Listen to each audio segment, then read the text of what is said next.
Sam Cedar and I did the story of Warren Jeffs yesterday. During his trial, a audio recording was played where he was instructing a 14-year-old girl on how to sexually pleasure him.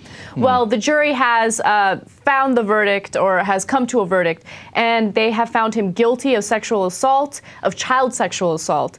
And, you know, he was given 25 minutes to give a closing statement. And during the 25 minutes, he just remained quiet, and he kind of looked on the floor and didn't say much. Well, he didn't say anything at all. And then, as soon as the 25 minutes were up, he said, "I am peace."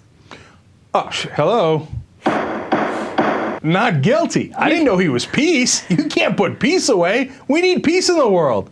Now, that's a genius closing thing. And they found him guilty? They found him guilty. No, what's incredible about Warren Jeffs is the things that he did in the past. Like, of course, you know, he is sexually assaulting little girls, and he's a horrible individual, right? But when his father died, his own father died, he left behind 19 or 20 of his own wives. Right. And Warren Jeffs was asked by his church to speak about it, and he's like, "I'll say this one thing, hands off my father's wives." And then he went on to marry all of them except for 2, one of which was his own mother. So he married all his stepmoms. Yeah. And he wanted people to take their hands off him because he was going to put his hands on them. Yes. Man, I tell you, man, that's pimping, though. No, that is not pimping. Okay, that's really bad. That is disgusting. He's a disgusting individual. Insiders from the church say that he's had up to 70 wives. He has 31 daughters. He's disgusting. And he's not disgusting just because, you know, he's a polygamist. I don't care about that. He's disgusting because of all the little girls that he, like, lured into his bedroom and had them do all of these disgusting things to him. And apparently he didn't discriminate based on age. He liked him old, he liked him young, it didn't matter. So, He got the Woody for anything. So here's the problem with these stories, right? They start out funny because they're like 70 wives, and you're like, well, and, you know, and he didn't even have to blow up anything to get to over 70 wives and stuff. And he calls them spiritual marriages. Whenever somebody has like 1 million wives, it's always spiritual.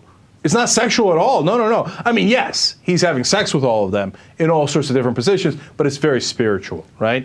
But they always make an ugly turn. Always. They're like, oh, well, since I have all the power and I run this place and they'll let me have sex with anybody, right? Because I told them God told me to. What do? They go underage. It happens almost every single time. 14-year-olds, well, you didn't have enough stepmoms, and you didn't have enough, you know, all the other girls running your, I mean, he must have, and by the way, since he's the leader, you think he got like, however, I mean, God knows how attractive they were, right? But it's not like he was going to be like, oh, hey, I'll take that, the ugly one. You know, he was going to grab all the best-looking ones, right? Right.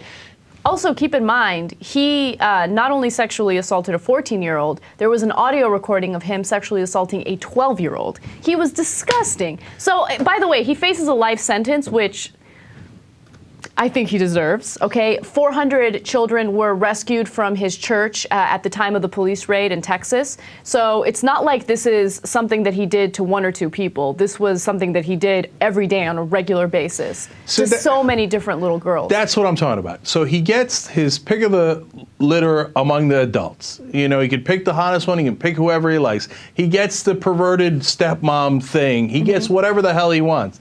But it's still not enough, and he's got to go after 12-year-old girls, right? Because power corrupts, absolute power corrupts absolutely, and the minute you've got people convinced that you're talking to God, they'll let you do anything. And God and religion is the excuse they use every single time to do the dirtiest, most terrible things. It doesn't mean that all religion is wrong. It doesn't mean that it's only used for bad. Absolutely not. Martin Luther King Jr. was a great reverend, right? But when somebody says, I'm talking to God, give me your wife or your daughter, I mean, it's amazing that I have to say you shouldn't do it. But apparently, a lot of people think, well, he is talking to God, let me give him my 12-year-old daughter. The guy who gives him the daughter, I'm almost more mad at.